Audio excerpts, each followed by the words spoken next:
Hello, everybody. This is your boy Ken, aka MrGentleman. I am the host of MrGentleman Lifestyle Podcast. If you are enjoying this show, check out other shows in the Premier Powerverse. We have the Premier Boy Podcast with myself, Aaron Kito Sands, the Star Rider Rod, and Lola the Chief Mighty Mel, where we discuss many stuff that going on today, from politics, dating, love, sex, music, and many more. And I'm not gonna lie, this show get a little raunchy, and it may not be for everybody. But if you enjoying this stuff, check out the Premier Boy Podcast every Wednesdays at 12 a.m. Next show we got is King Talk with Aaron Sands, hosted by Aaron King Talk Sands. On this show, he discusses many current events and topics that affect everyday people in a very unfiltered and unapologetic way. He also discuss controversial topics with other guests and many more. Y'all can check out the King Talk with Aaron Sands every Friday at 12 p.m. Next, we got Star Town Podcast hosted by the Star Rider Rod, where he discusses life, personal stories, and many topics with guests and many more. And you can check out Star Town Podcast every Mondays at 12 p.m. And last but not least, we got the newest show in the Premier Powerverse Network.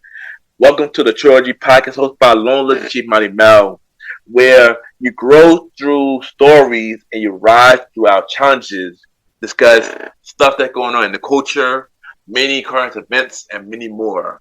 Y'all can check out Welcome to the Trilogy every Tuesdays at 12 p.m. Check out every show that's a part of the Premier Powerverse. Trust me, you will enjoy it. And also check out MrGentleman Lifestyle Podcast every Sundays and Thursdays at 12 p.m. And now sit back, relax, and check out this show. Chill! You are now listening to MrGentleman Lifestyle Podcast. Chill! Hello, everybody. This is your boy Ken, aka MrGentleman, 1/4 of the Premier Boys Podcast, and your host of MrGentleman Lifestyle Podcast. Welcome to another new episode of MrGentleman Lifestyle Podcast. Hope all is well. As y'all already know, we are currently on break, and season 8 of MrGentleman Lifestyle Podcast will be premiering on September 15th. But until then, catch up on all episodes of MrGentleman Lifestyle Podcast. And thank you for everybody that checked out the first Road to Season 8 bonus episode, The Origin of MrGentleman Part 1. Really means a lot. I just want to say thank you and keep showing MrGentleman Lifestyle Podcast some love. On this episode, we have the second Road to Season 8 bonus episode, Part 2 of The Origin of MrGentleman. My guest appearance on Star Town Podcast. This was recorded back in January, and we discussed the nightlife journey, RPG, the podcast journey, the pandemic, and more. And once again, thank you, bro, Star Time, for having me. Yeah. And y'all already know what to do. Sit back, relax, and I'll be right back. Here's part 2 of The Origin of MrGentleman. Chill!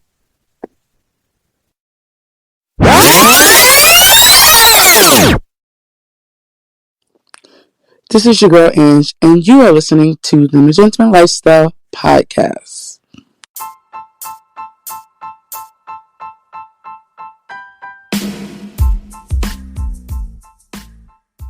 Hello, everybody.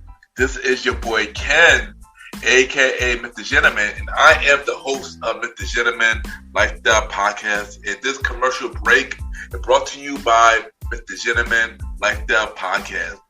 On MrGentleman Lifestyle Podcast, we interview many guests about their life journey, pretty much where they come from and where they at now. Also promoting their brands or whatever they're doing at the time they come on the show. We also have the host talk about personal stories about himself and everything that he's been through. And also we have fun conversation about anything music, anything old school, relationships, wrestling, and many more. And y'all can tune in to MrGentleman Lifestyle Podcast every Sundays at 12 a.m. We are also on every Thursdays at 12 a.m. for Spin-Off Series Thursdays, where we have all of MrGentleman Lifestyle Podcast spin-off series all in one day, where we have a conversation about music podcast every first Thursday at 12 a.m. The Old School Show with myself and the star Roddy Rod every fourth Thursday at 12 a.m. And we have Date Night Talk Podcast with myself and Miss Vanna B every second and third Thursdays at 12 a.m. And y'all can tune in to MrGentleman Lifestyle Podcast on Anchor, Spotify, Apple Podcasts, iHeartRadio, Amazon Music, Pods, and many more. Or y'all can check it out on the official website of MrGentleman Lifestyle Podcast, www.realmrgentlemanlifestylepodcast.com, www.realmrgentlemanlifestylepodcast.com, and tune in every Sundays and Thursdays at 12 a.m. for MrGentleman Lifestyle Podcast. Thank y'all for tuning in to this commercial break of MrGentleman Lifestyle Podcast. Back to your regularly scheduled program. Cheer!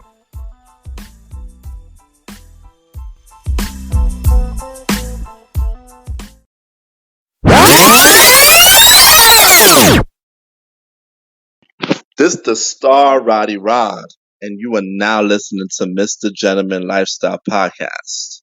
It's star time, and it's your boy, the star Roddy Rod, and today we're back. We're bringing him back. We got Ken, aka MrGentleman, coming back for part 2.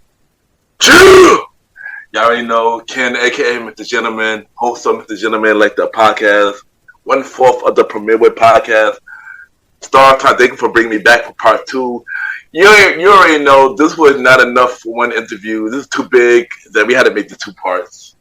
I still have a lot of things I want to ask, and there's a lot of background things that, probably a lot of listeners need to know as well. Yeah, but before we get to that, let's recap a little bit. We spoke about part 1. We spoke about my time in Robeson. We spoke about the birth of Mr. Soul Star. We talked about the Blaze of Glory. We spoke about the Blaze of Click. We spoke about MrGentleman was born. And we spoke about the Summer Bashment part 1 and 2 and the Blaze of Click dismantled. Yes. So if you're watching this on YouTube, or if you're listening to this on Spotify, iHeart, the pods, please check out part 1 before you continue. Yeah. Yeah, you gotta listen to part 1 or watch part 1 before you get to part 2. It would make sense later. It would make sense. All right. So now we see that you are going to the parties, after Blazer Click. Tell me about that break between BUC into the Nightlife. Tell me more about the transition. All right, so I believe it was 2008. I turned 21 in 2008. So I was already going to the clubs slowly going to the club, but everybody else wasn't 21 yet. So I started going with my sisters, T and Danny, because they was promoters by then. And as I started going with them, it made me wanted to get into that lifestyle even more. Yeah, it made me wanted to get into it even more. But I can't do much because everybody wasn't 21 yet. So I pretty much had to wait. But then slowly, we started going to the spot called Club Tobago. Oh yeah, Tobago, baby. Yeah, in Queens, which was a 18 and up spot, so people from the team could go. So, but people just can't drink and stuff like that. So we started going there, and we it was a cool vibes. That was basically the spot for now until everybody turned 21. And then that's how things was going for now with Club Tobago and stuff like that. Until everybody started turning 21, at least Mondell and my sister started turning 21 in 2009.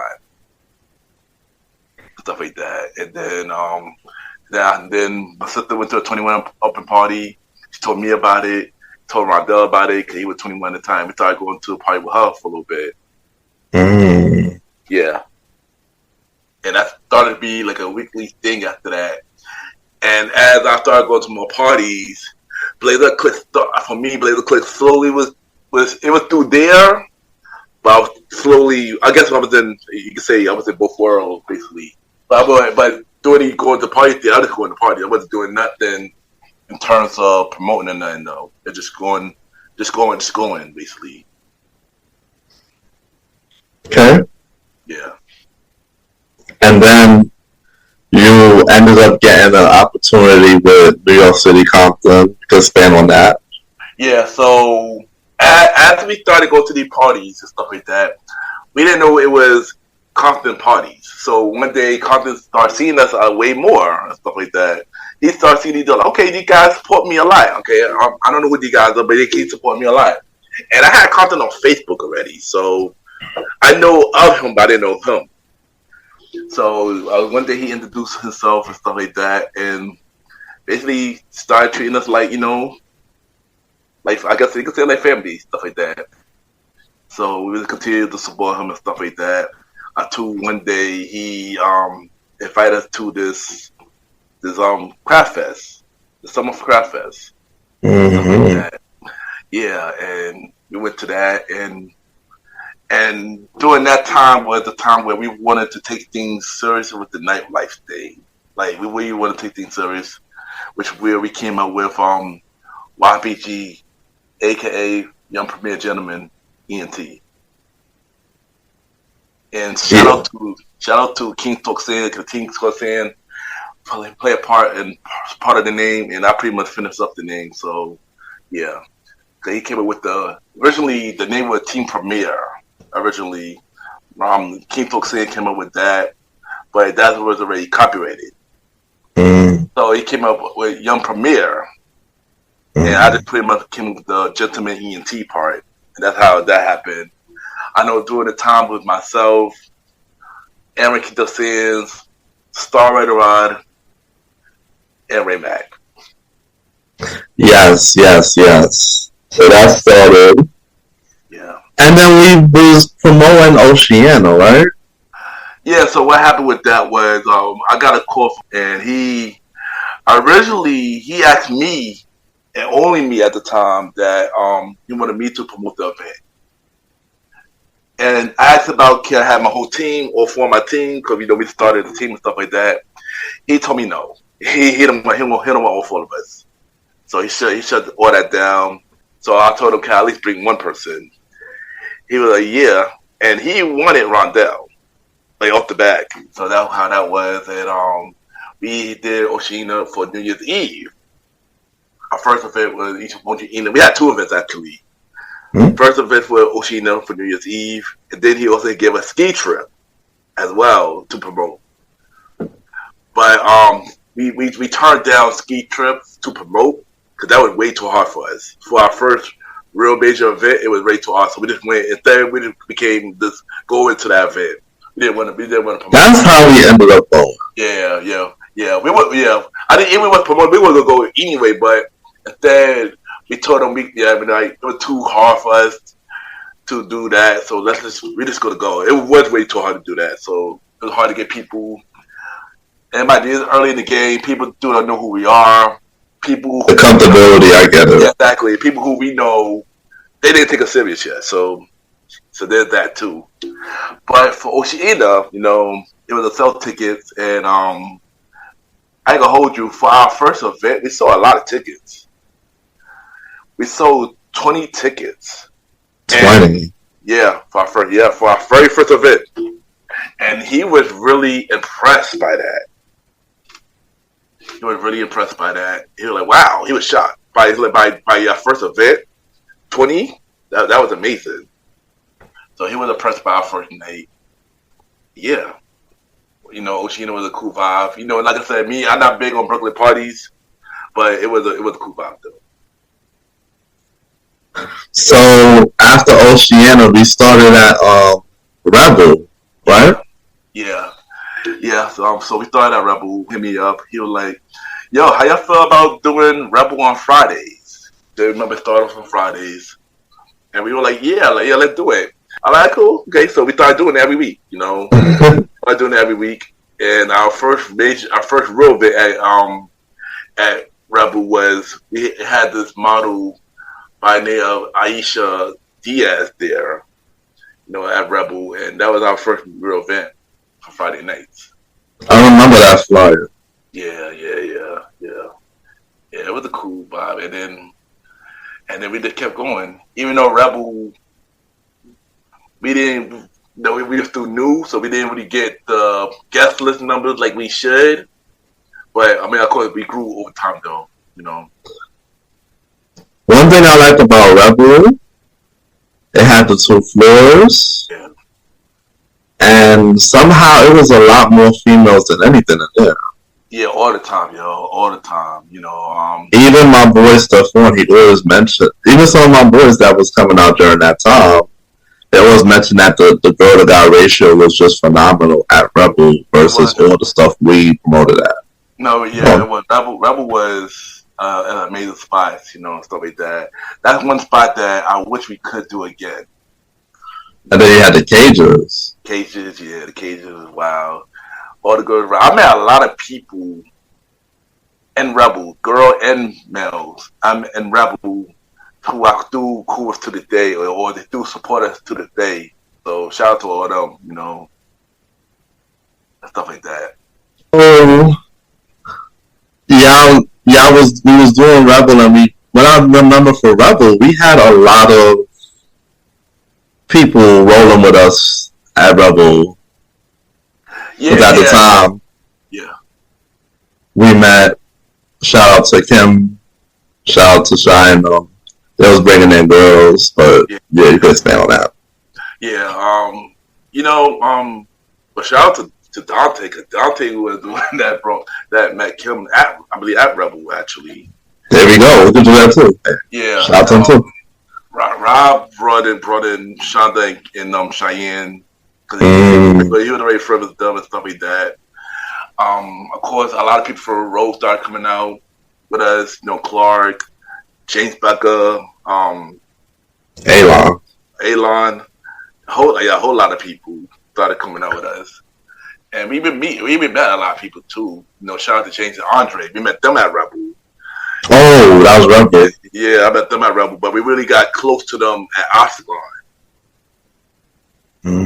Stuff like that. So, yeah, that's true, son. We did a lot at Rebel. Rebel was a magical time. Like I said, one spot that I always wish that we could have done again. We will leave Rebel. Yeah. And then head to the pizza spot. Yep. And take up the whole pizza spot. That's a fact. Yeah. What a time to be alive. Sadly, if you wasn't 21 by then you missed out. That's all I say about that. So the numbers in Rebel after a while started to get better. Like, how was the performance wise for y'all? At first we were up and down. But I think once we got to Saturdays, that when things started getting way better. Because Saturdays was a way better night than we did Fridays. Friday we was but Saturday was the real party. Saturday was the real test. Like Friday was like the pregame, but Saturday was like the main event. I can understand because more people will be able to hang out on a Saturday night, versus a Friday night. So I can see that the numbers had jumped from that.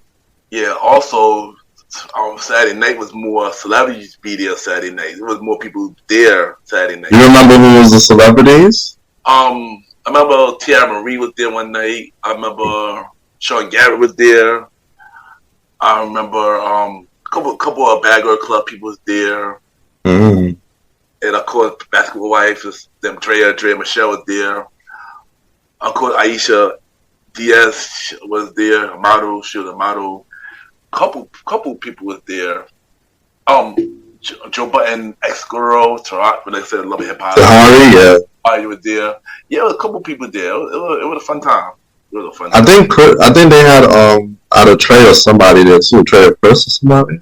I feel like one of them was there, but I feel like it wasn't the night We wasn't there. So you had your birthday, and what year birthday was that? I had my birthday. I had my birthday twice at Rebel. One year, I want to say 2011, but that year I wasn't promoted yet. And then I had a year 2012 there. And if you know, can birthday parties be wild?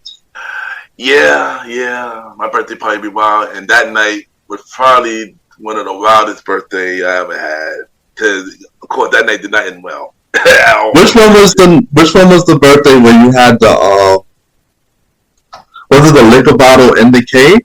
That's the birthday I took about 2012. Alright, let's go into that.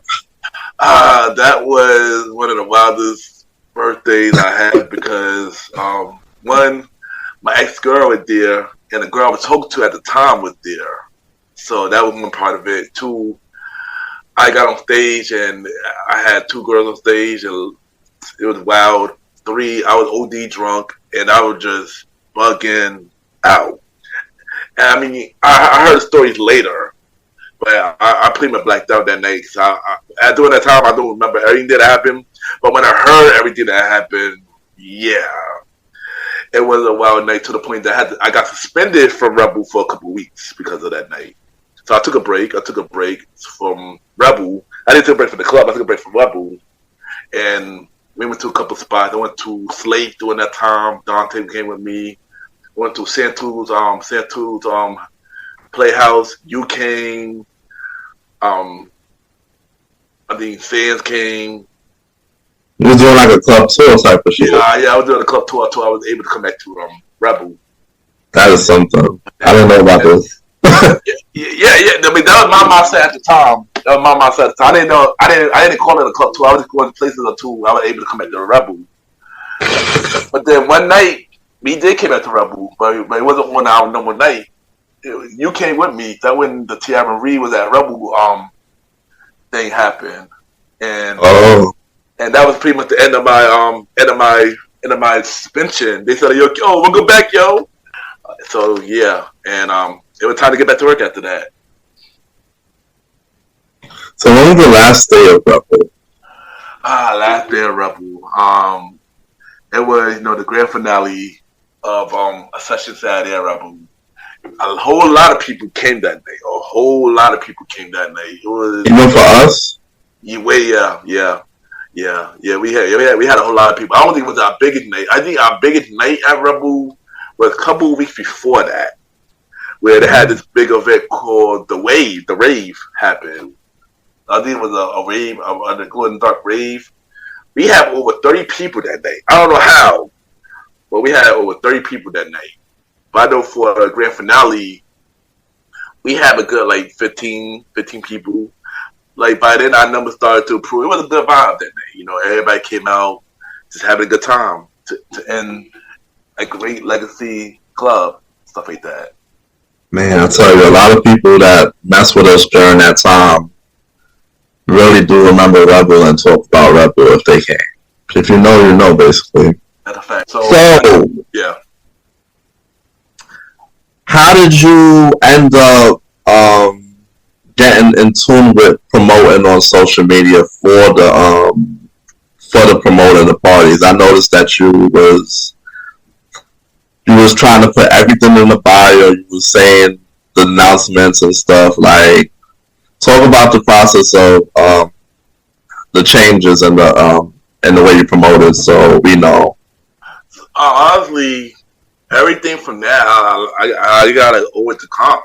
He played a big part of helping me grow when it came to promoting and anything business related. He played a big part in my growth in that. So for that, I thank for that for real. And I pretty much studied the way he posted, and I pretty much took it and just pretty much changed it, made it to my way. And your style type of thing. Yeah, there you go. Yeah, there you go. And that's how I learned from that, really. And I pretty much did that with everything else now. So not only with the promoting, but also with the podcast and everything else. You know, he played a big part, even if he don't know it. You know, he played a big part in everything that I did. So I want to thank Comp for that. You know, and yeah. And then you definitely had Say Premier on the flyers for everything. So yeah, it had to. It had to. You know, we had to. He told me use a word that stand out, and we premiered with the word that stand out. And ever since then, people been using it. Hell, we use Premiere now for the podcast. So like Premiere became a big part of our life. You know, that is entirely true. Yeah, it wasn't just a saying. It became a brand. I mean, with the evolution of social media, it kind of worked with the being able to draw the more people on there as well. Like, yeah, pretty much. And the thing with me is, I already had a following from, you know, when we had Sconex and we had MySpace.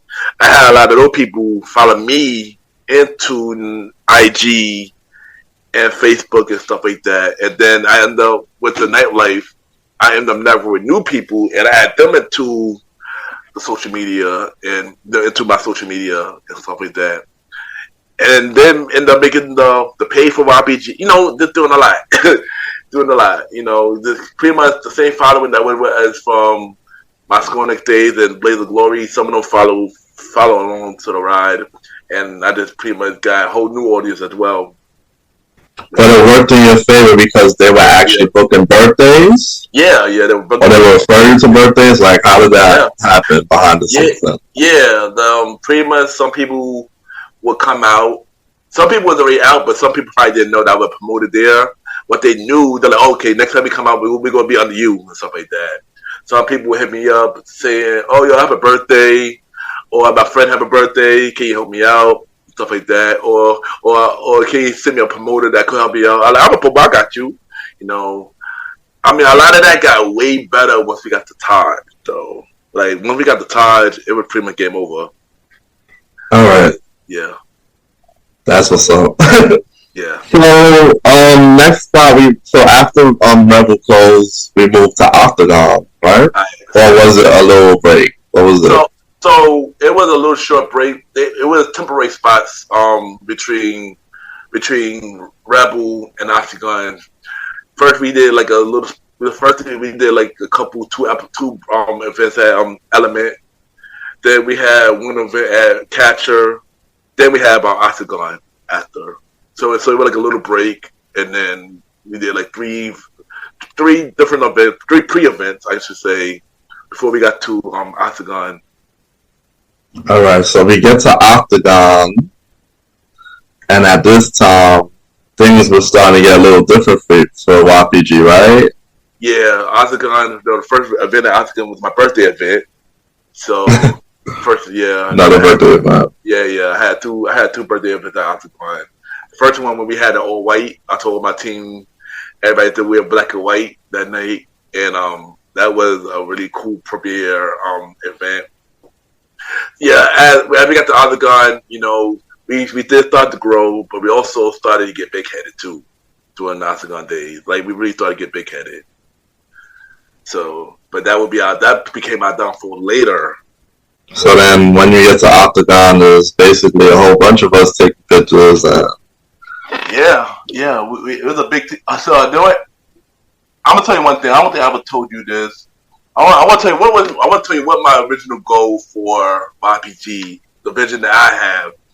Sam might could have vouched for me on this, but my original vision for YPG was to have a big team, basically the nightlife version of Wu-Tang, you know, and basically each of us have a different spot in New York where we promoting or DJs and stuff like that, and we pretty much take over New York. We promote this different spot, we make our money, and promote our brand, have a big network, and then one day we come together, we do a big event of our own together and stuff like that.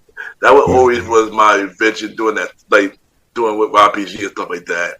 So when we would start adding people, that was my plan. That was the plan. But it didn't. But it didn't. Didn't pan out that way, honestly. At all. Because I felt like everybody's vision was completely different.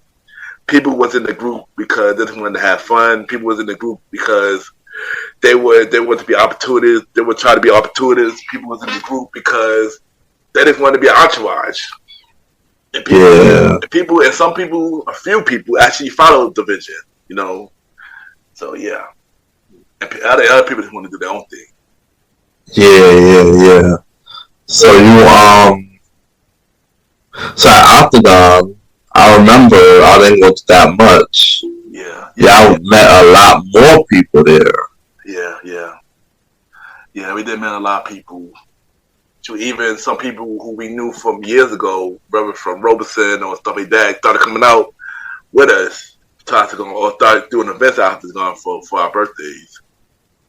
And Octagon, me and Sands was wild boys at Octagon. Like we were out of control at Octagon. I'm not gonna hold you. Right. And then you it was so much because then like y'all was kind of dating people in Octagon, and it was just like y'all was mixing business and pleasure. Oh, I gotta put that on pause real quick, Roddy. I gotta put that on pause. Actually, okay. I know personally you did one person. Out of my nightlife journey, I did meet up with a lot of girls in my nightlife journey. I could admit that. I was kind of a hoe. I could admit that. Out of my nightlife journey, I was a hoe. But in terms of relationship, I only dated one girl in my nightlife journey. Only one girl. Oh, but you met? Did you meet? You met her at the club? I met her at Octagon. I did meet her at Octagon. I could admit that. I did meet her at Octagon. I ain't gonna tell you who the person named because But one day. I told the story before. If y'all heard my Valentine's Day story, clearly y'all would kind of cool who the person is. So, I met this girl one night. It was her birthday. I danced with her. She said that. So I tried to get her number. She said she got a man. I like your man's a lucky guy. She gave me her number. We started dating. Things were in a complicated situation. She broke up with her boyfriend, and me and her started dating. We were together for at least a year. Yeah. To get the short version. Of that. But yeah. Got it. So I know exactly that story by the back of my head. Yeah. But it was people I met. I did met people though, and I did dated some people. I could find dated some people, but it never led to relationship though. To that relationship. I did two girls on dates that I met in the club. I could admit that. So yeah. But you're right though. We did mix business with pleasure, especially at Octagon. We did, especially at Octagon. We did definitely. Yeah. So, any other stories of Octagon that you could tell?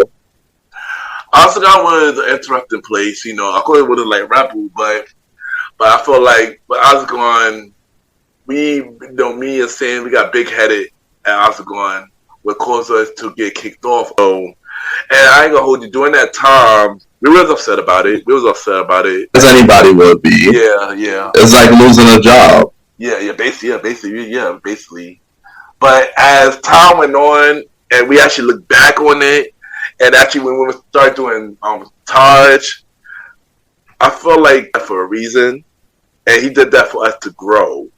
And when I started looking at it as that, I was like, yo, I get why he did it, because I ain't gonna hold you. We was wild boy. We was acting up. We was messing up the business. We was mixing business with pleasure. We was making many mistakes, and that just made us into a stronger person as a team, So like I said, thank you, Comp, for that, because that was another lesson that he taught us, and that really caused us to mature when we got to Taj. Really under him no more. He was through helping us out along the way, and even for that, I appreciate it. That's what's up, man. Yeah, shout out to of course. One of the best NYC nightlife promoters to this day. So. I know me going as a party goer and the avid thing. He had a lot of people at Octagon. Like Executive was the main person, right? Yeah, Executive, DJ Sleepy at one point. Yeah. He had Chow and Platinum Kids there a lot. Yeah. Kevin Crown also. Kevin Crown a lot. Kevin Crown ramped up the crowd every time. Yeah. Yeah, Octagon, I'm kind of miss it a little bit as well. Yeah, Octagon was a cool vibe though. You know, it was a cool vibe. Like I said, I felt like I feel like Octagon was our period where we had to really learn about us basically, because it wouldn't prepare us to what was coming next. The biggest nights at Octagon was just the birthday parties. Did y'all have celebrities that y'all booked, or big parties like what y'all had? Yeah, I know both my birthday was big. Even though I don't remember the second one like that. Roddy had a big birthday at Octagon. Uncle Mario night was big. Mario. Mario was there. Ted from Black Ink was there one time. I'm trying to think who else. It was a lot of people there. I just can't remember like the big night for Octagon. But you had a birthday. When was the last birthday at Octagon? When was the last day at Octagon? I for sure the hell out. My classmate from City Tech two of my classmates from City Tech came through and everything.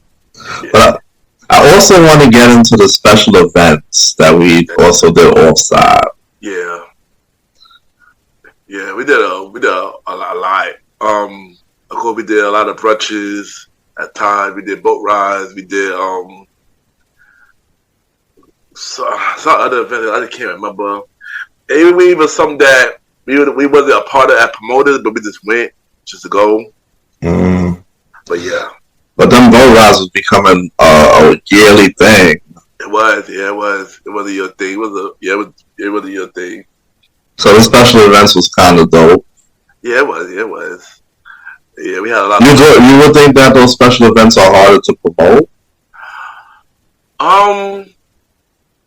From your stance. Yeah, because selling tickets, selling tickets is always not the easiest. Because people sometimes don't want to pay for it. So, people like to go for stuff for free and stuff like that. Unless it caught their attention, or unless if they DJ there, or they got people who they know is going. They can get to come together, type of thing. Yeah, pretty much. Because I personally, I use Eventbrite now, so I rather that method so that it shows up in my phone, and I ain't gotta worry when I get to the door. I just hold my phone up. Yeah, and also it's one thing that we our big night always was Halloween. I feel like every time we do a Halloween event, talk about that real fast. We always kill it. Yeah, like we had at one point we had like a streak of Halloween from Rebel to probably Tide 2019, where every year, every Halloween event we killed it. Like whether it's from guest list, whether it's from ticket sales, we would kill it every year. Like, and yeah, it's always been a thing. That is something, bro. Yeah. So, after Octagon ended, now y'all gotta look for another spot. Yeah. So we were still pretty much, going around places looking for another spot. We would try to do 760. We would try to do Slate. We thought about Slate. We were trying to do another spot, and then with Taj. And I ain't gonna hold you. I was iffy about Taj because when I went for your sister's birthday during that year, I didn't have the best experience at Taj. But you know what? Let's take a chance. So me and Sands, we had a meeting at Taj to be main promoters at Taj, to be one of the main promoters at Taj.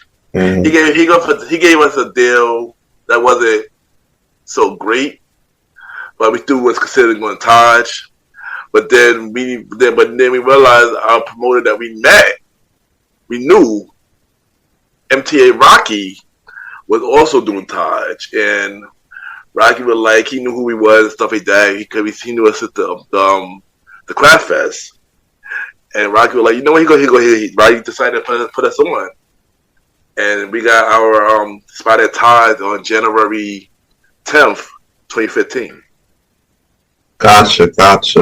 And fun fact, when I started promoting, my sisters, they knew a lot of promoters that's in the game. They knew who Rocky was. They knew who Mac was. They knew a lot of people.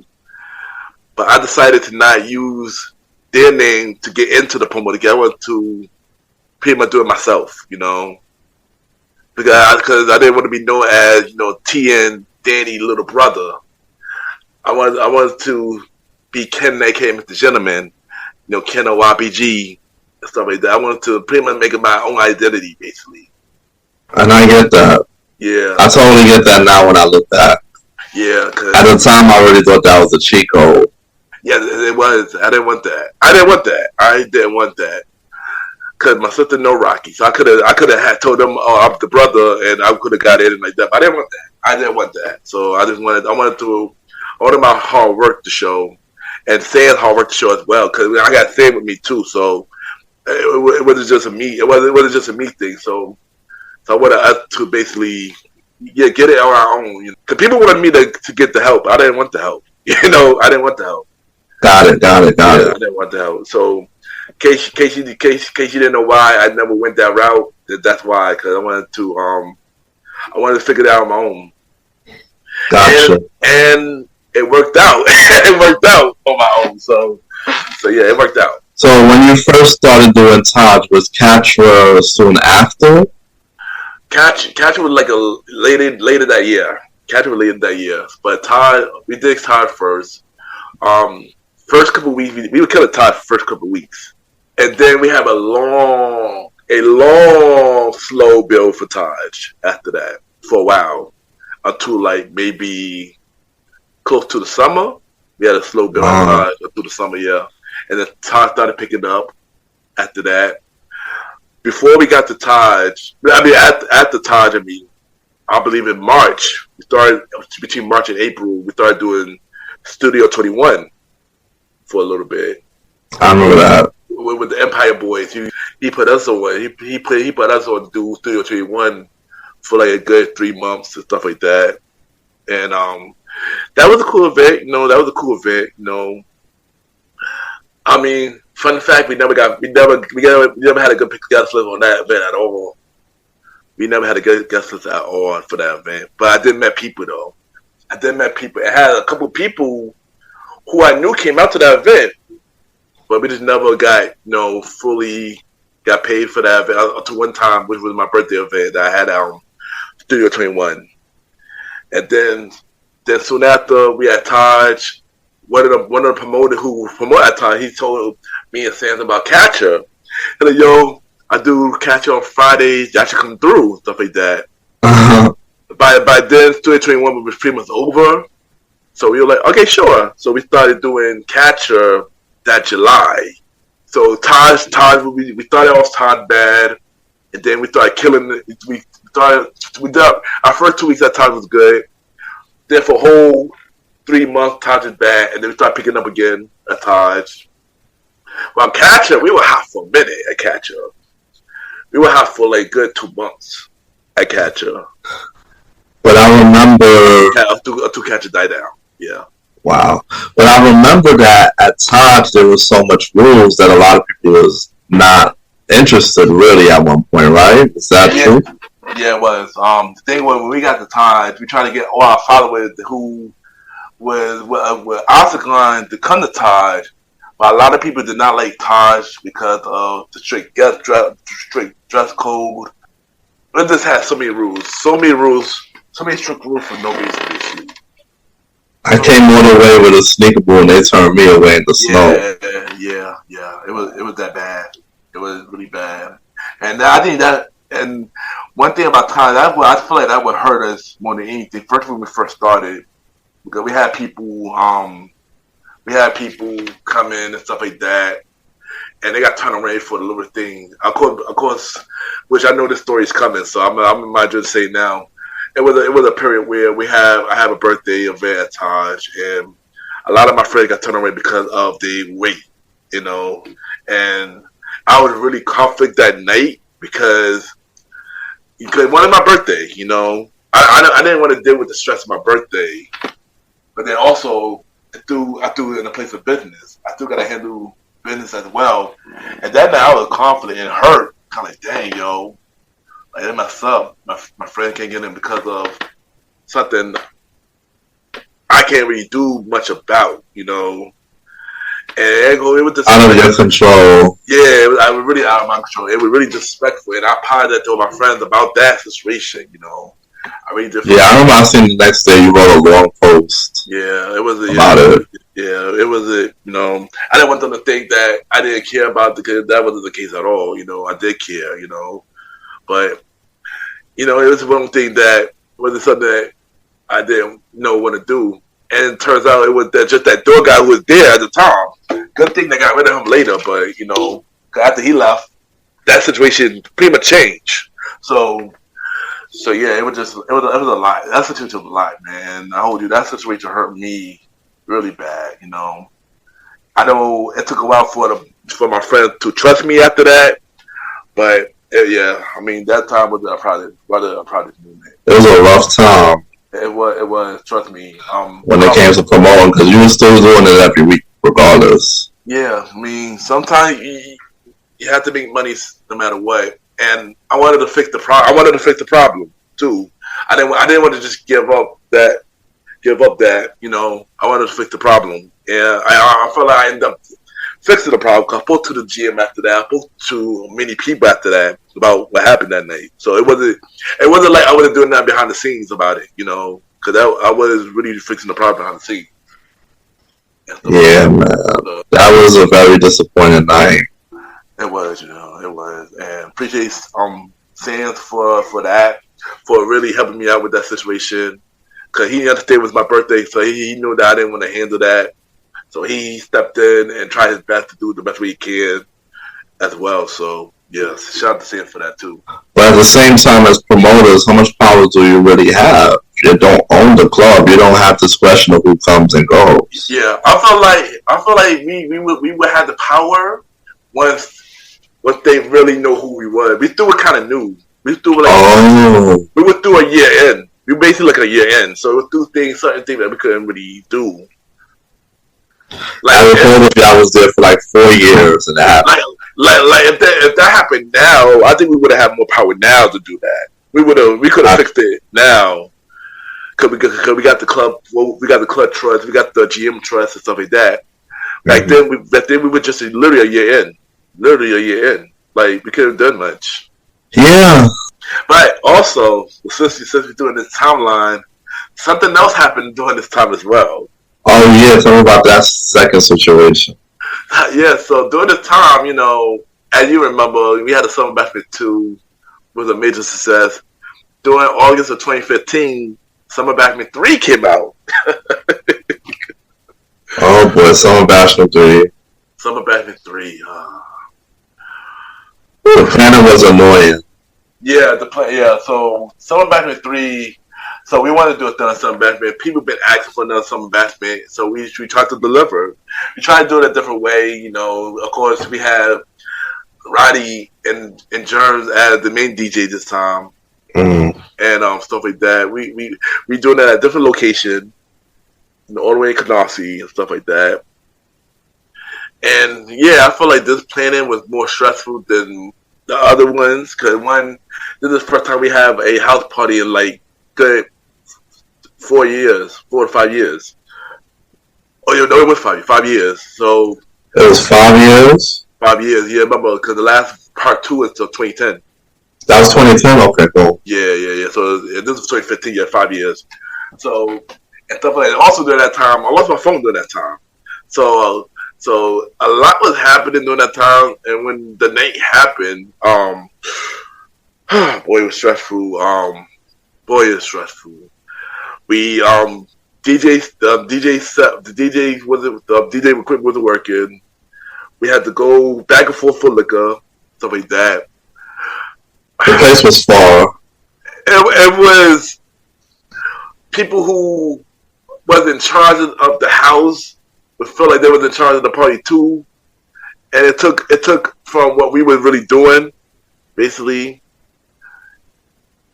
The leadership, I should say, was handled weird. I was leaving that to y'all. Yeah, it was just a lie. It was a lie. It was stressful. It was a stressful day. And on top of that, it was a lot of drama. And it was more guys than girls. But the guys that actually showed up, they didn't like the selection. They didn't like the selection of girls. I'm pretty sure the girls that actually did come, they didn't like the selection of guys either. So it was like, yeah, it was a really bad turnout, yo. It was a really bad turnout. I was embarrassed by that turnout, actually. Like, really embarrassed. So, like, dang, like, and also somebody low key brought a gun too to the bachelorette. So, yeah, I remember that story. Yeah, so it was that night was wild, son. That night was wild, and it just made us not want to do summer bashments again at that capacity. Yeah, pretty much. Yeah, that was pretty much the death of summer bashment, son. But if we ever do like a party at this scale, we know that it got to be better planned. Yeah, I agree. It got to be better planned. I agree with that. Yeah, it had to be better planned and better location that people can get to. Exactly, because I had people from the Bronx that wanted to come to the party, but they was just like, "Yo, it's too far for us." And I understand it. It was way too far. It was far from me, and I live in Brooklyn. You live in Brooklyn itself, and it's far. Yeah, so it was like, it was the location. I feel like was one of the biggest mess ups. I mean, even East New York was far, but people through could have came. You know, when we did at East New York, it was far, but people still came. You know, so but Canarsie, for some it was like a nearby train or bus. Yeah, and this it was only one train going to the location, and then you had to take a bus the rest of the way. Yeah, so it was a lot. Yeah, so Bashment 3 was the worst event. We try our best to save that event the best way we can, but it just didn't happen, you know. And then I wish that more people would have helped us with a promoter. I agree. Because like we tried to, or maybe they did, but then their people was also saying, Canarsie. Yeah. So yeah. It was a lie. And I ain't gonna lie, like I would when me and Dress was DJing, it was really, we was trying, but sometimes even the speakers was knocking out and stuff like that. Yeah. Everything just went bad. Yeah. But you can't even blame one element or one person because you can't do it. Nah, I mean, we just gotta blame us because it was our event, and that's how that's how we had to look at it, you know. And just know that next time, if we was to go back to the capacity, we just got to be more prepared for it. That's basically what it is, you know. Sometimes accountability is good. We just have to take that. We have to take the L for that. And we definitely don't even. If somebody mentions it, we shut it down right away. Like, nope. Yeah, pretty much. It ain't happening. Pretty much. I feel like it's more likely now because we know what to do now, but we just have to see. But now it's going to take more monetary means. Pretty much. Because what we was doing in the past, we probably just supply like the liquor. Yeah. That'll be it. Now it's going to be more stuff we have to supply. Because if we promote an event, we want whoever's helping us out to help us promote too. Yeah. For the place up. I agree. So now we did how was Contra? I realized that you was doing Contra, so tell me about the Contra days. So when we got on Contra in July of 2015, when we first started, we were doing good for the first couple of months. We were doing good for Contra because Contra was more relaxed. Contra would have like time with the dress code was strict and stuff like that. But then out of nowhere, Contra just slowed down. Like slowed down heavy when it came to people coming out and stuff like that. Unless we had a major birthday, and stuff like that. But Contra was cool. For me, I still like the times more than I like Contra. But Contra was cool though. Contra was cool. Yeah. But then you had any bad nights or anything that happened in Contra that you could talk about? I'm not Yeah. really too familiar about bad nights. Gotcha. Yeah. I mean, typical me getting drunk and stuff like that. Yeah, I had many bad nights at catch up, but a lot of them wasn't as bad as what I had in the past, though. You know. Mm. Yeah. But I did have bad nights. It's been nights where I was drunk and I just don't remember anything. Bad nights where, well, this is not necessarily bad, but I had a stalker and catcher one time, and she followed me in the catcher, and yeah, and stuff like that. How'd you handle that? I pushed her onto somebody else, and then now she pretty much married to that dude now. So yeah, yeah, That's what's up. yeah. That's You made a it. love connection. Without me even trying, yeah. Without even trying. Like she was trying to get me one night and stuff like that. She's able to do that. We try to get a dance. Well, I pushed him, on to they start dancing with him just to be distracted, and then like, I guess later started connecting with dudes. So I'm like, oh yeah, okay. So yeah, it worked out. But I ain't gonna hold you. Catcher also was me just doing the thing with the ladies as well. You know, with the ladies, getting a number, to do all the extra stuff with the ladies. Yeah, yeah, stuff like that. But yeah, yeah, Catcher was an instant place. So, when did y'all stop doing catch? It was around the pandemic. And well, both spots we stopped at the pandemic. I think Catcher though, I thought the Catcher probably a month before the pandemic because I just wasn't going. I just wasn't going. But yeah, pretty much around the pandemic basically. Wow. Yeah, yeah. Cause Taj, I went to Taj literally the week before the pandemic. I went to Taj 3 before the pandemic, and then the week later, pandemic started.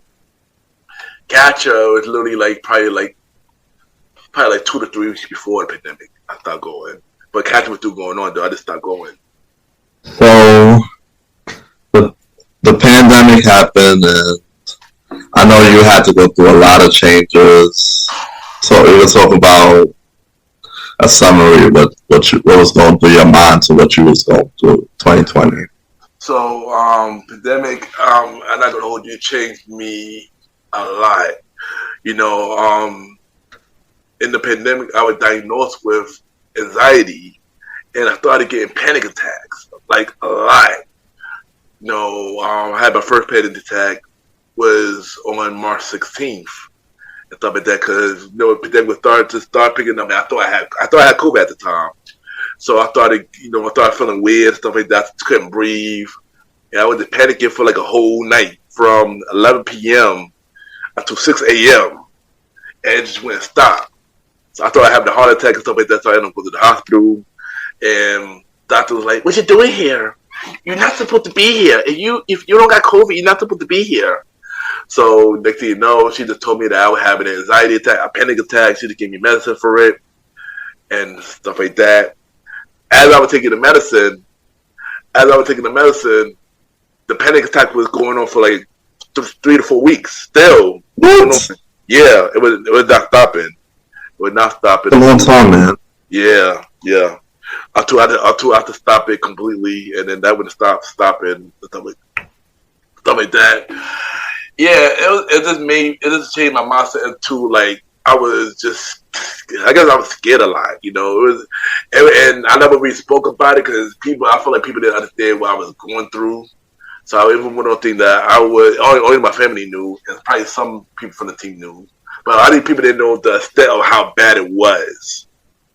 Nah. Yeah, and it was bad to the point of, I started getting phobias of not going out and many things. I had to go to therapy for it and talk to them. And going to therapy, it taught me a lot more about myself, everything that I was actually going through. It even helped me out about past trauma I was holding in for a very long time. Wow. So, yeah, the pandemic really changed me to let's say that period from 2020 to probably 2022 pretty much changed me into like basically for a long period of time. This took me in a place that I definitely do not want to go back to no more. Gotcha. Yeah. I noticed that you stepped back from social media sites for a couple of days or a week, right? Was it long? Was it a week or more? I think it was because it was a week or maybe 2 weeks. It was because like it was a lot of news thing too, and I would get triggered by a lot of things. I would get triggered by the news. I would get triggered by Losing family and stuff. Yeah, people dying. That was a lot. It just freaked me out bad. Like it freaked me out bad, and yeah, and then hear about other people that actually know dying too. It really did trigger like a lot. It did trigger fear. And the thing about me, I don't usually get fear or nothing, but that was the one time that I was actually scared of a lot of things. So yeah, it was a lot, and it's something that none of us should want to go through again, So during that time, you lost your job at New York and Co. Yeah, and that was another thing too. Even though I hated New York and Co. After a while, I've been there for many years, and it was time that I was leaving, but there's been things that didn't fall through because I had to have a job that I was about to go for a new job, but things just didn't fall through. It always started happening with the job that I was going for, basically. Like I was doing construction for a little bit. I was in New York Co. And I would go to leave New York Co for that. But then that fell through. And I had security I would go through. But then that didn't work out. And then other jobs that I would have interviewed for, but all those things didn't work out. I basically just stayed until something happened. Then New York Co got closed down, and I guess when it closed down, I got mixed feelings about it. I was happy. You relieved at one point, right? Yeah, I was happy because it was a job that I did. I did. I liked New York Co, but I just wasn't happy because I was growing. I was growing as a person there. And that's what it really was. I was just stuck in the same place. I needed something else to really grow. So when that closed down, I was relieved by it. But I wasn't happy because that was my only income that I was making during that time, Yeah. And that was probably one of the reasons why I didn't leave in the first place, because I didn't have no other income at the moment. I'm like, what am I going to do?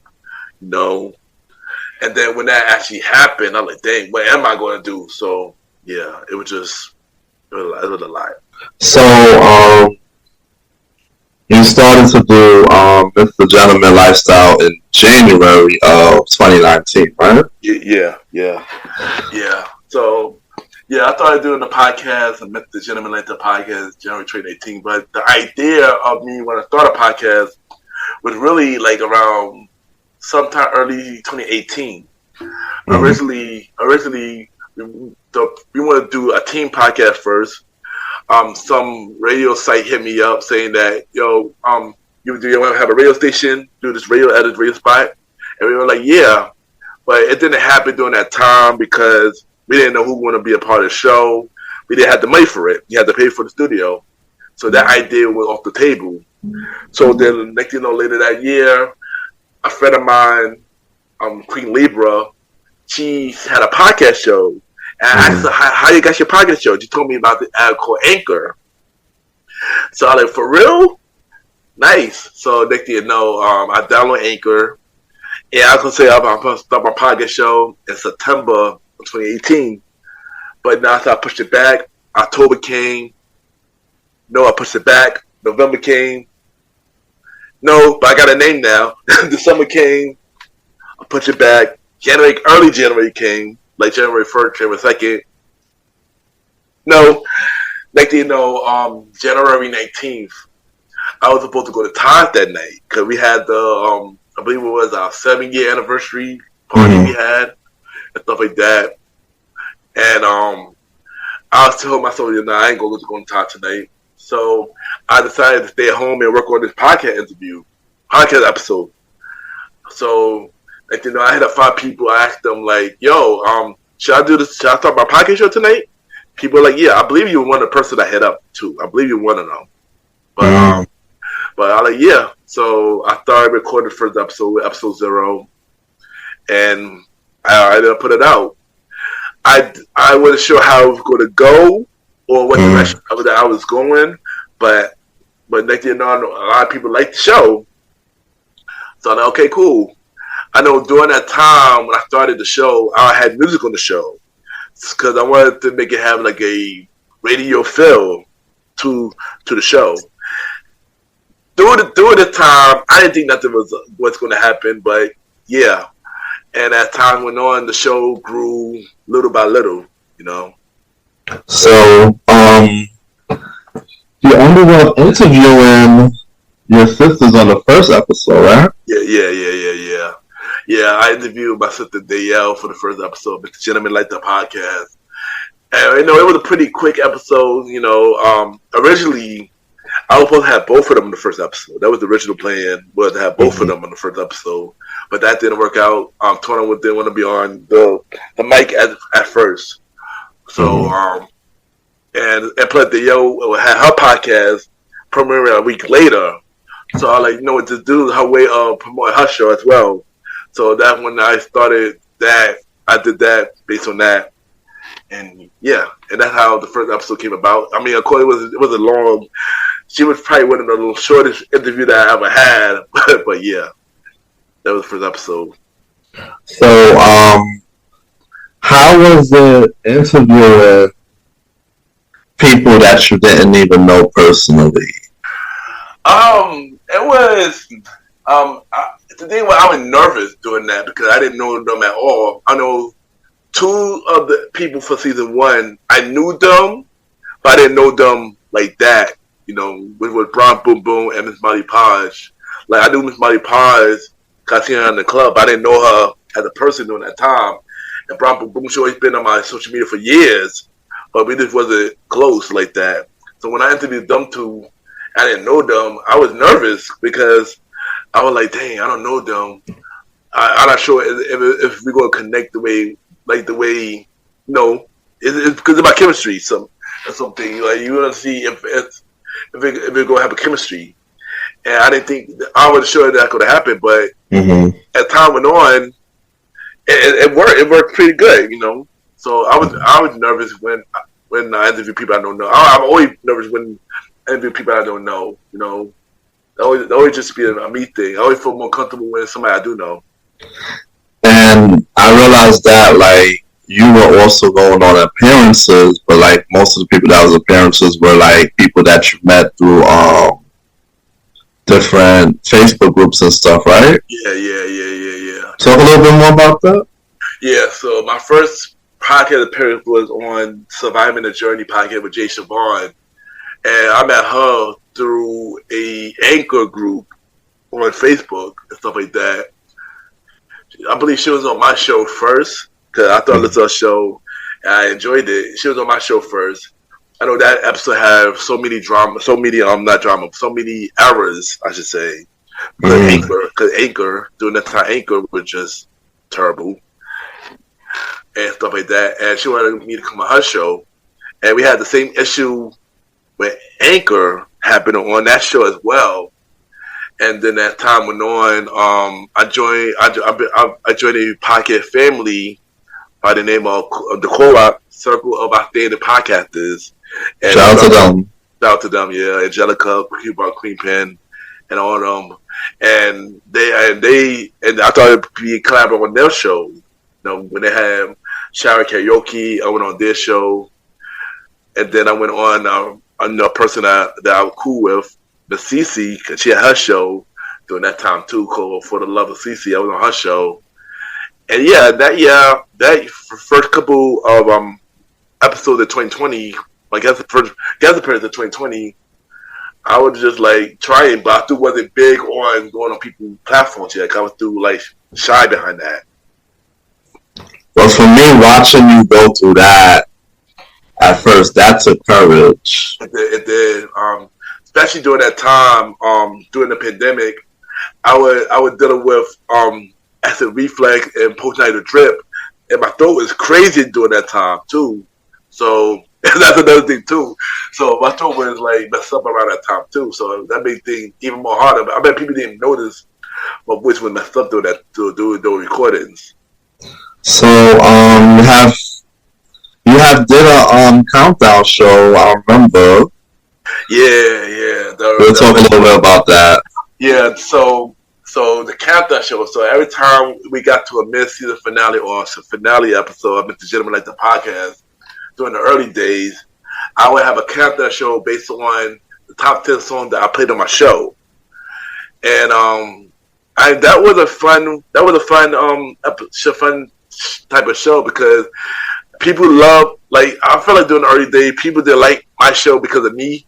People like my show because of the music, and during that time, I wanted to give people what they wanted, and that was pretty much the music.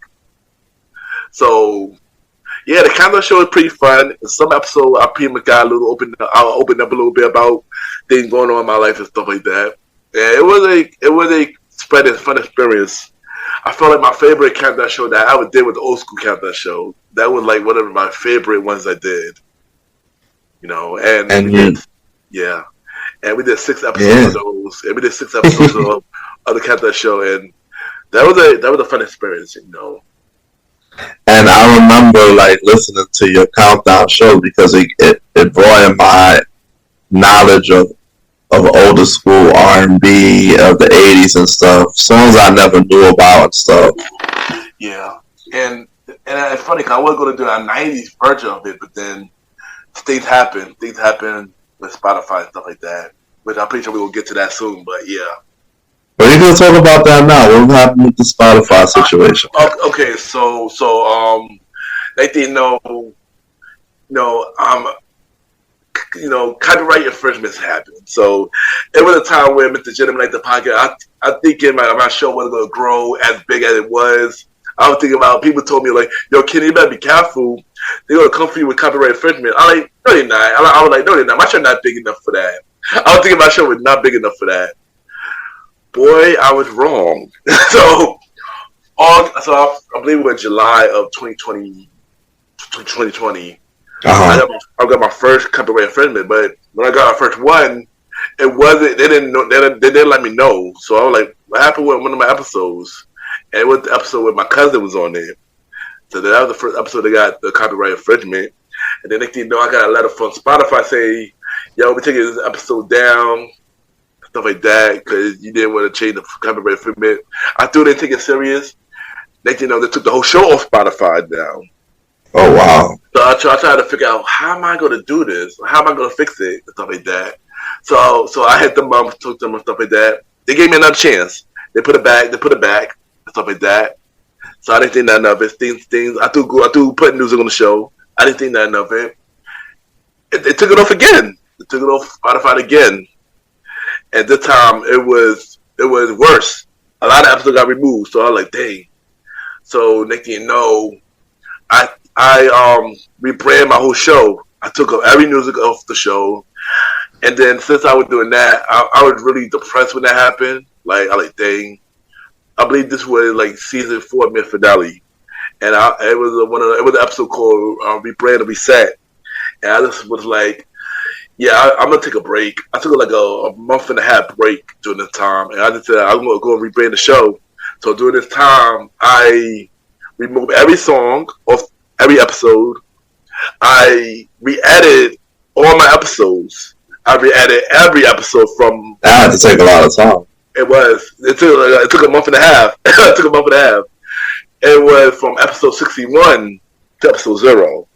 Yeah, and even by then we had old school show as well by then too. So I even had to add those shows as well. And it took a while, and I didn't talk to nobody. I didn't put on no episode. I just really like, we added everything. Like every episode pretty much got rebrand.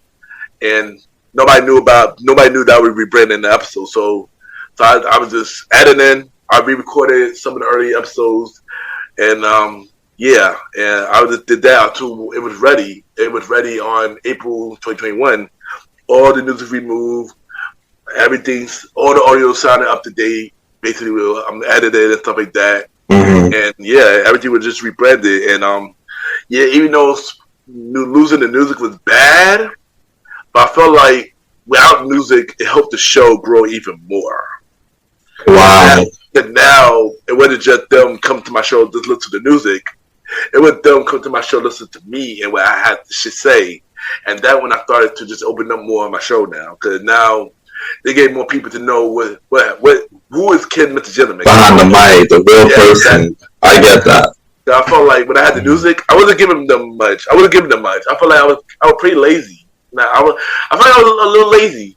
I can admit that now. I felt like I was a little lazy. I didn't have any guests, but when it came to my solo episode, I felt like I was a little lazy for giving them people more of me, you know. Right. So, talk about the birth of all the spin-offs, from the wrestling to the day night, and yeah, go into them. Alright, so wrestling show is not a spin-off. It's pretty much, I guess, a segment. You can say it's a segment. Oh, segment? Yeah, it's a segment. Yeah. Like wrestling. Like I can say the segments on my show with wrestling. There's a segment.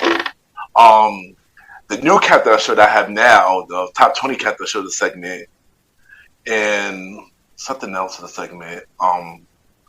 Day Night Talk was originally a segment before it became a show, but we will get to that a little later. But the first spin-off show I had was Unsigned Hype, New Music Unsigned Hype show, which started in 2019 after, I believe it was June 2019, and where I played new music and played unreleased artists, basically unknown, like indie artists, basically. Stuff like that. I played their music and stuff like that. Originally, I wanted to interview them, but at the time, this thing just didn't work out. So that spin-off show only had 6 episodes, and then I scrapped it. But I brought that show off back later, which is now a conversation about music, which was reborn in 2021. So I mean, pretty much that was more of like talking to artists about their music journey and stuff like that, and then have pretty much different music topics. I will say something. Yeah. So that's more of a repurpose, right? Yeah. You can say that. You can call that repurpose in this case, right? Yeah. Go on. Yeah, basically like a revival, basically. It's a revival, yeah, basically. But before that, we had this show. We had this other show where originally was supposed to be what Conversation About Music was supposed to be. It was a show called I Love Music, and originally it was basically about old school music. And I wanted to have somebody to come along on the journey with me. And the person I wanted to do it with was you, Roddy. Mm-hmm. Stuff like that. And as we were playing for that show, we would talk about a lot of old school things, a lot of old school stuff. Old school would just keep popping up and stuff like that. So one night I slept on it and stuff like that. I woke up the next day, I'm like, yo, the old school show. I got to tell Roddy this. So I told Roddy about the new idea for the show. And I was with it. Yeah, and we named it Old School, and Roddy was with it. Old School show started in October of 2020, which is now pretty much still going on to this day. We're on its 3rd season, which we're about to end pretty soon. Yeah, Old School show. Yeah, Old School show was a really popular show out of all the spin-off shows, stuff like that. Then Conversation came out in 2021. The official version came out in June of 2021, which is now the 2nd season. Which season 1 was cool, but it picked up a lot more season 2. And then we got the newest spin-off show that came out in April of 2022, which is Date Night Talk. And like I mentioned earlier, Date Night Talk was originally a segment. Mm-hmm. It has 7 segments, episodes on that. And I kept saying that we were supposed to come out with us episode. It was supposed to come out originally in 2021, but I pushed it back heavy. I didn't want to show what idea I was really going with.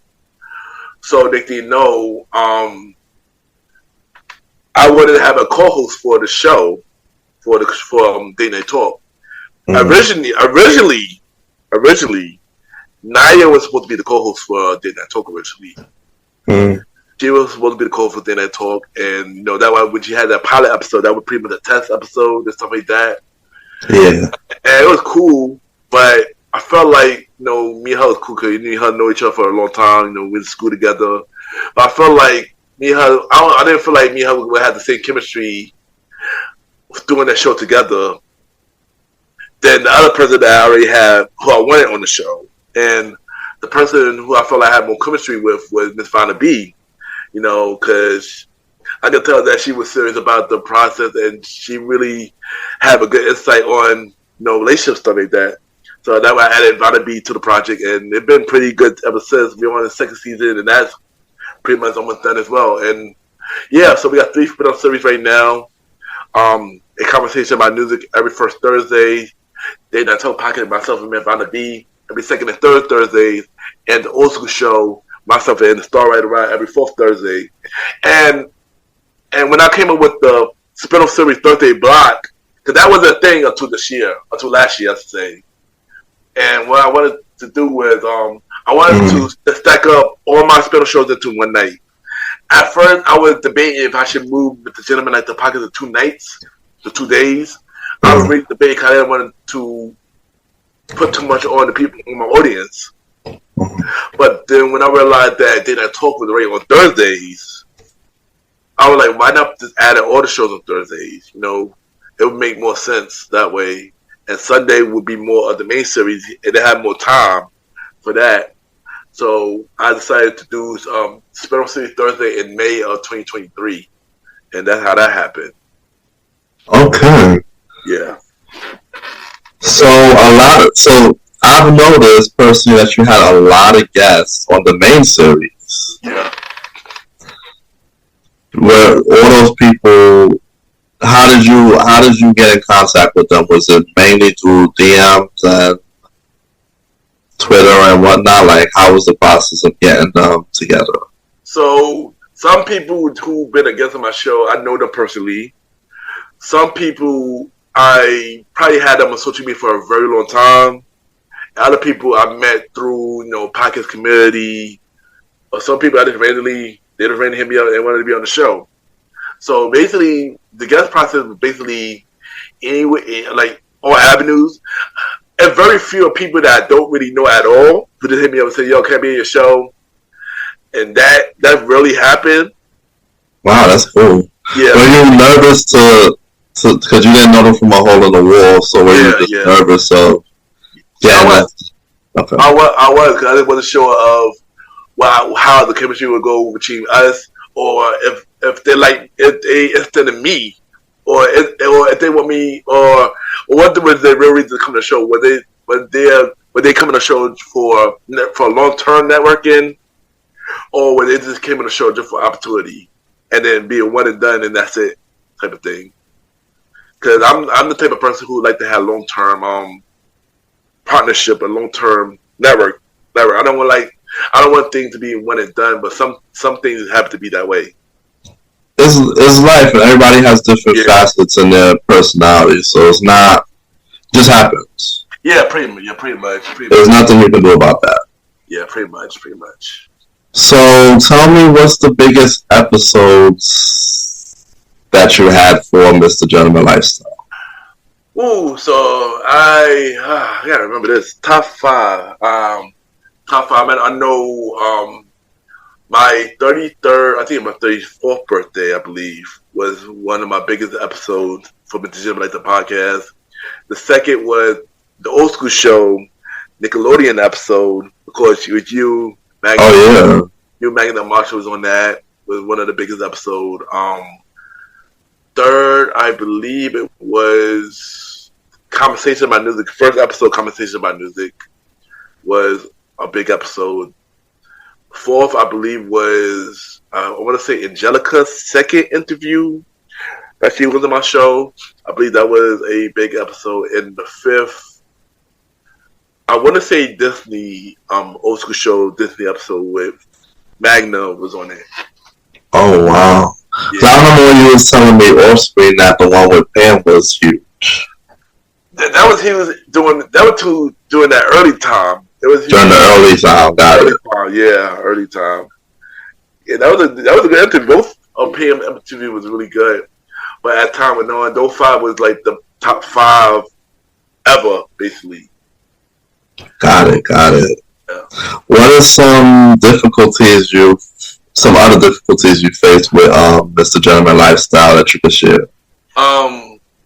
Getting the guests has been difficult. Early days was audio, especially when we were doing I noticed that. Anchor days. Those was difficult. Sometimes pushing the show is difficult because you don't want to push the show and the audience get upset that you're pushing it too much or you're spamming them in their messages. And getting people close to you to listen to your show. That always been hard for me because just like everything that you support, they see you as a person that they once knew, but they don't see you as a person that you're doing now.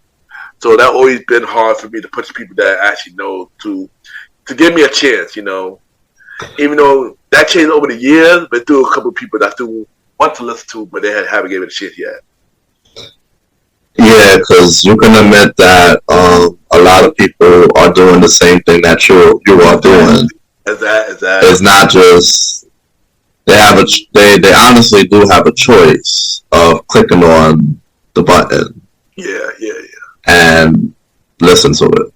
Yeah, that's a fact, yo. And and some people also be out here, think it's a competition when it's not the case at all. I feel like if you support other people that you know, that's not going to dim your light at all. It's not going to dim your light at all.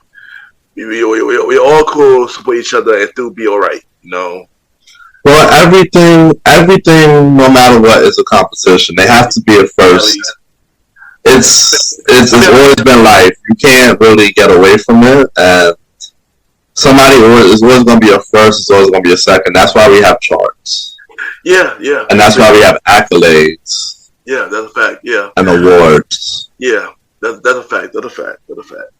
So people, no matter what, is a part of life. They always want to boast and see who.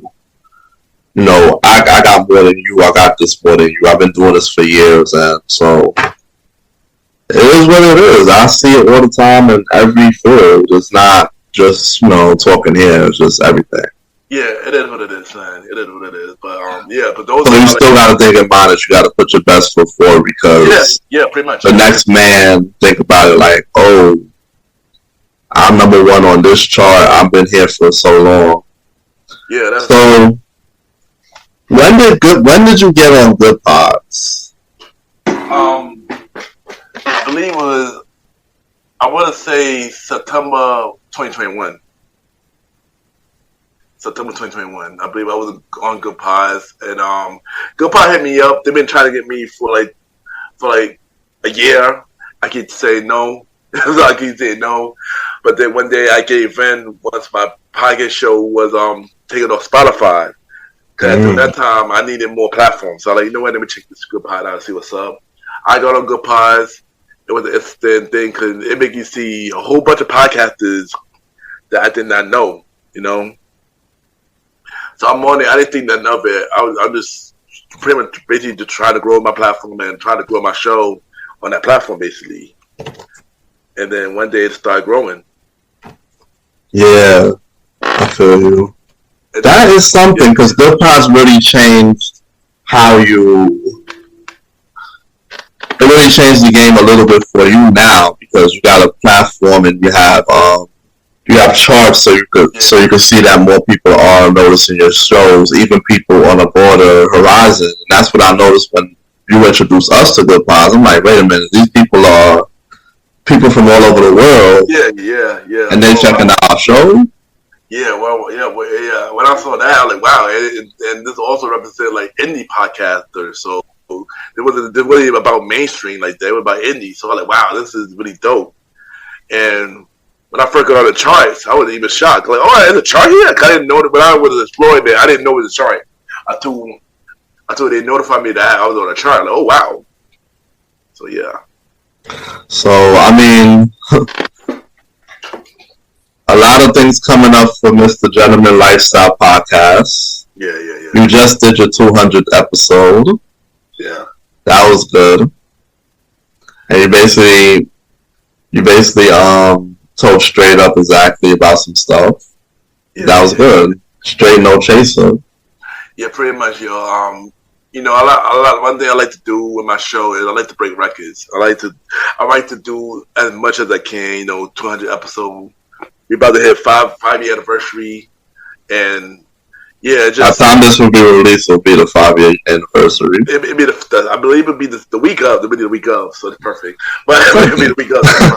But yeah, it's just an honor to continue to do this. You know, for 5 years, because it's been many times that I've been wanting to give up. It's been many times that I didn't think that people were going to listen to me. It's been times that I didn't think that I would worth being doing this thing, you know, and I just kept going and realizing like, why am I doing this in the first place? And I just kept going, and the fact that a lot of people admired that I kept going, and admired that I never gave up, and the fact that people started this show because of me.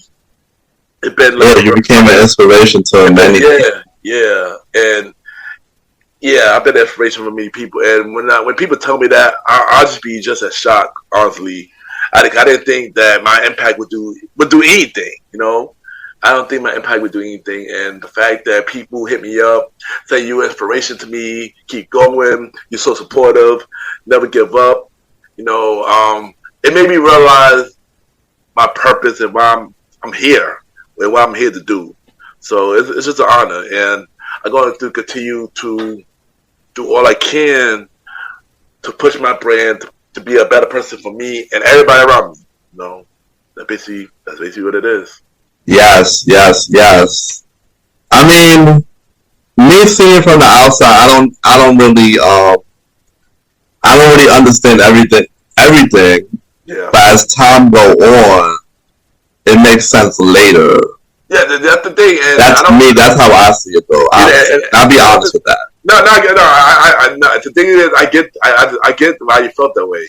Because I know I'll be telling you stuff like I'm doing something this and that, and you just be like, why? But you know about the thing. But I like in my head like you would get it later. You get it later. You get it when you do the same thing. You would get it. You would get it, and I'm glad that you start to see it step by step. Because I never expect people to get me off the back. I never expected. So I like when people say that they understand. I'm like, okay, cool, I get it, but you would get it later. Like you would get why I go so hard later. You would get why I move the way I move and why I do the way I do. So yeah, so when you saying that, I was surprised. Yeah. So what is now we get into 5 years more? What do you have planned, or what do you envision for this year of the future of the show? You know, of course, more growth, more audience. I want to aim for celebrity guests. I'm gonna try my best to aim for celebrity guests. It don't have to be big celebrity guests, but it's possible. Yeah, it don't have to be big celebrity guests, but it could be, because celebrity guests got stories too. So I want to aim for that next. Also, I want to get nominated. Mm-hmm. Yeah. To win a podcast award. That's like one thing I want to do this year, and of course, step up the brand more, not only for my show but for Premier Ways as well. Because we also about to hit 5 years this year as well. Wow. Which is not talking about at the moment. But yeah, so basically take this platform to a high level, grow the audience more, network with more people, celebrity guests, and be a podcast winning, but be on a podcast winning show. Yes. Now I want to talk about. I've noticed for years that you did the quote of the day. You started posting quotes on the Wednesday. What was the at the time? It was the Wednesday and the Fridays. I talk about the process. So and the quote. So I started making random quotes on my page for years, for years. But during that whole time, I didn't think nothing of it. I wasn't posting it just to post it. One day, I'm at the club, put on that Taj, and I see somebody I know, somebody who know me from social media. They're like, "Hey, Ken, you don't know me, but I follow you on social media. I just want to say thank you for posting your quotes every day because it helped me through all these hard times. Do not give up." So when I heard that, it made like, wow, people actually watching what I'm doing. People actually inspired by what I'm doing. Cool. So then when I started doing my quotes of the day, Thursday posts. Just regular posts on Thursday. It was just like written posts I post on Thursdays and stuff like that. It wasn't like major, but I just posted. I was doing that from 2018 to 2020 and stuff like that. It was like over 150 quotes that was written quotes and stuff like that. But then 2020 happened, pandemic happened. I got a mic, I got headphones for the podcast, and I joined TikTok. And cause I don't like TikTok. I don't care about TikTok, but I have it just to have it, just so I could expand my business, social media more. But whatever. Man, if you get the right, I'm not a big fan of TikTok, to honestly say this on the air. Yeah. But if you get the right video and your thing goes viral, it can change your life. So yeah, exactly. So I just got it just in case. So, and I just needed something to do on TikTok. So I like, you know what? I'm gonna do a quote. Be a quote. And me, I wasn't big on being on video, but I feel like if I had to get more out there with my platform, I gotta try to sell with video. So I did that video one day, and I posted, and I didn't preview it. It got a lot of likes on TikTok. It got a lot of likes on IG, and I was like, okay, cool. I'm gonna do this as a thing now every Mondays, and close to the day Monday, as time went on, a lot of people loved it. A lot of people hit me like, "Oh my God, I love your quotes. It helped me a lot. Keep doing your thing. Don't give up. Keep doing it." Like it's really cool. That's what's up to hear that. Way big. People that don't even talk to me, but like, yo, I love your quotes. People in the street who see me, yo, I love your stuff, your podcast, I love your quotes, stuff like that. And when I was called a day, it made them go into the podcast after that. Like, oh, the quotes is so good. Maybe listen to the podcast too. And so it was like, oh, really? Yeah. I had a couple of people that did that. So it was a leeway for people to not listen to the quotes of the day, but listen to the podcast as well. And that avenue has grew a lot. So I was like, wow, So quotes of the day, every Mondays, it should be back. By the time this recording, it'll be back already. But yeah, it became a big thing, and people was really inspired by it. Yeah, I'm gonna keep doing that too. I can't do it no more, basically. That is what's up, man. Yeah. So it was great having you in this interview, man. Yeah, you already know, bro. It was 2 parts, man. It was dope being back on Star Time, man. You're doing an amazing thing.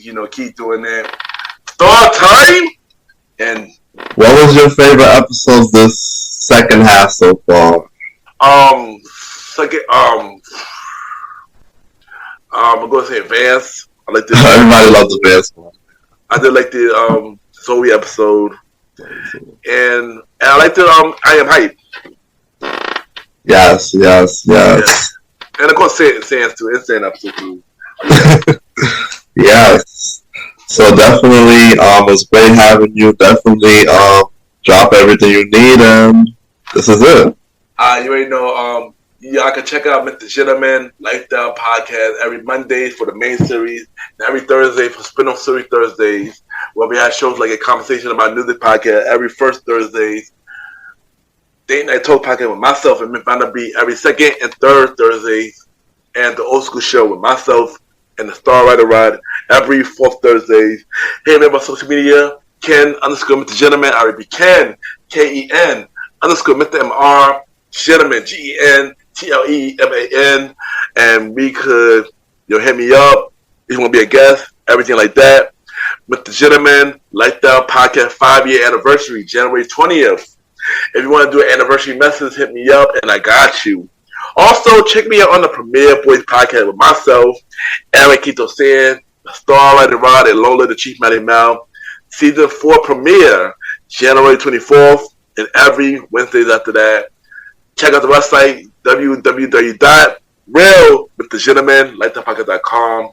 Listen to the episode, watch the video, check every guest appearances. I've been on these 2 parts will be on the website.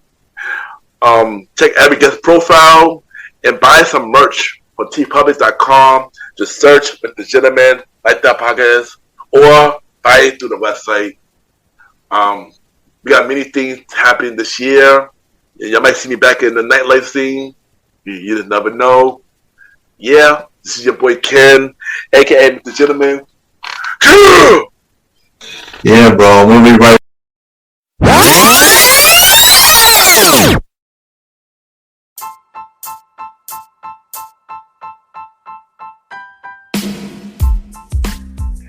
Hello, everybody.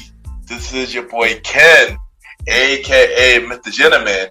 Now, I am the host of Mr. Gentleman Lifestyle Podcast, and this commercial break is brought to you by Mr. Gentleman Lifestyle Podcast presents Spin-off Series Thursdays.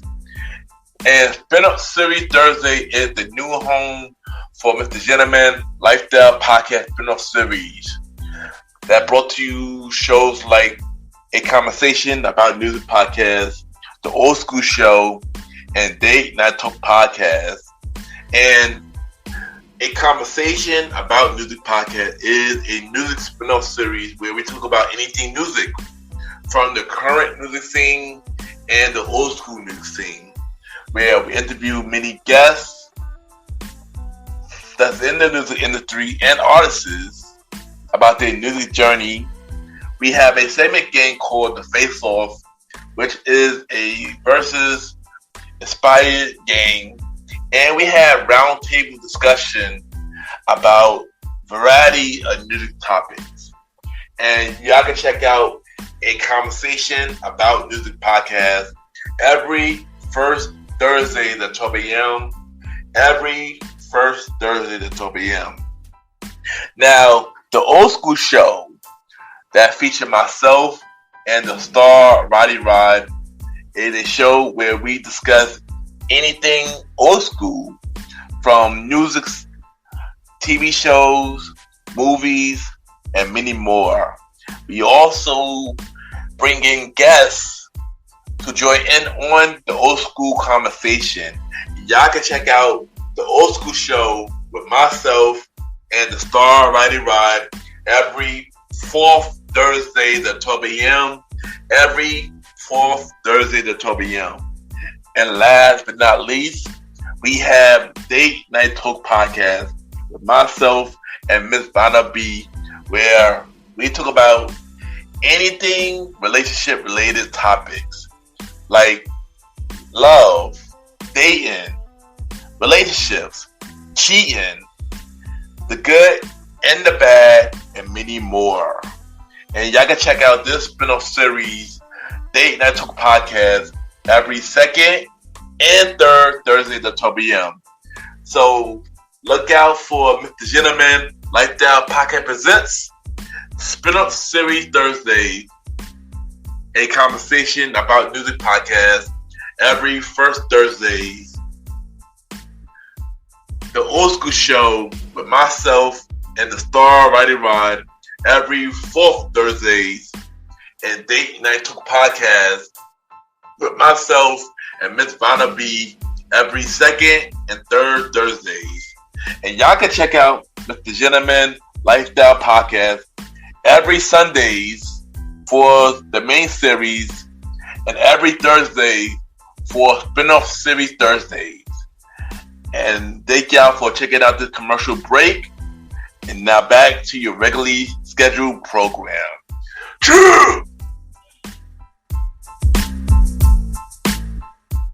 I just want to take the time to thank everybody for tuning in to this latest episode of Mr. Gentleman Lifestyle Podcast. The road to season 8 bonus episode, really means a lot. Thank y'all. And I know y'all miss me, but don't worry. I will be back soon. Season 8 of Mr. Gentleman Lifestyle Podcast, September 15th. Save the date. And y'all already know where I'm at every Sunday for the main series of Mr. Gentleman Lifestyle Podcast. And every Thursday for Spin-off Series Thursdays, where we have shows like A Conversation About Music podcast every first Thursday at 12 p.m. Date Night Talk podcast with myself and Miss Vanna B every second and third Thursday at 12 p.m. And the Old School Show with myself and the Star Rider Ride every fourth Thursday at 12 p.m. You can check us out on Spotify, Apple Podcasts, iHeartRadio, Amazon Music, Pods, and many more. Y'all can rate the show 5-star rating on Spotify, Apple Podcasts, Good Pods, and Podchases. The more y'all rate the show, more people know about Mr. Gentleman Lifestyle Podcast. If you want to be a guest on Mr. Gentleman Lifestyle Podcast, send me a bio about yourself and everything that you do to my email, Ken, YPGENT@gmail.com, or hit me up on social media, Ken _Mr. Gentleman. I repeat, Ken, KEN _Mr. MR Gentleman, GENTLEMAN. We can set something up because I am looking for guests for season 8 and beyond for Mr. Gentleman, Lifestyle Podcast, and all of the spin-off series Thursday shows. And y'all could check me out on the Premier Boys Podcast with myself, Aaron Keatok Sands, the Star Rider Rod, and Lone Little Chief Mighty Mouth. New episodes of the Premier Boy Podcast every Wednesdays at 12 p.m. You can check out other shows from the Premier Powerverse. King Talk with Aaron Sands, hosted by Aaron. King Talk Sands every Friday at 12 p.m. Star Time Podcast hosted by the Star Rider Ride every Monday at 12 p.m. Welcome to the Trilogy, hosted by Lone Little Chief Mighty Mel. New episodes coming soon. So listen and subscribe to all of the Premier Powerverse Network shows. And y'all already know y'all can add me on Good Pods, Ken, Mr. Gentleman. Y'all already know Good Pod catered to many independent podcasts that you can check out what everybody listens to. You can rate each other's shows, and we have the charts. And at the time, it's time for Mr. Gentleman, Lifestyle Achievements, where we spotlight everything Mr. Gentleman, Lifestyle Podcast are doing. And of course, we have the Good Pod charts. We are now number 10 for Society and Culture, and we are number 2 for Personal Journal. Before this episode came out, we were number 1 for Society and Culture once again for 10 days, and we were number 1 for Personal Journal for 15 days, which was a new record on the Personal Journal chart. So once again, thank you everybody that continue to support Mr. Gentleman Lifestyle Podcast, even while we're on break. It really means a lot. And y'all gotta check out the official website of Mr. Gentleman Lifestyle Podcast, www.realmrgentlemanlifestylepodcast.com. You can listen to every episode of Mr. Gentleman Lifestyle Podcast. You can watch every video of Mr. Gentleman Lifestyle Podcast from the audio version from Mr. Gentleman Lifestyle Podcast TV, from Mr. Gentleman Fact Code Today, and many more. You can check out every guest profile who's been on Mr. Gentleman Lifestyle Podcast. All 70 guests. Shout out to all 70 of y'all that have been on Mr. Gentleman Lifestyle Podcast. It really means a lot. And y'all stories matters. Y'all make an impact in a whole lot of people's life more than y'all know. From the inspiring story, fun conversation, and more. Thank you all 70 of my guests. More guests coming soon. Check out all my guest appearances on Mr. Gentleman Lifestyle Podcast. And check out the official merch store at tpublic.com. Search Mr. Gentleman Lifestyle Store.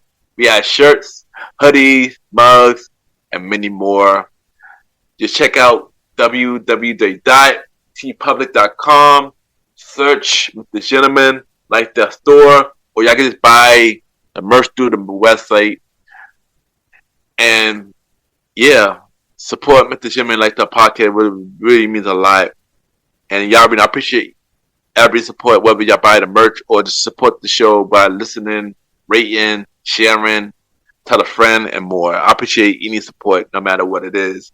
And check out the official website, www.realmrgentlemanlifestylepodcast.com. Once again, thank you everybody that tuned into this bonus road, the season 8 bonus episode of Mr. Gentleman Lifestyle Podcast. We got 3 more bonus episodes coming real soon. And season 8 of Mr. Gentleman Lifestyle Podcast, September 15th at 12 a.m. And Spin-off Series Thursday return in October. Have a good day or night wherever you're listening. to this episode. Chill!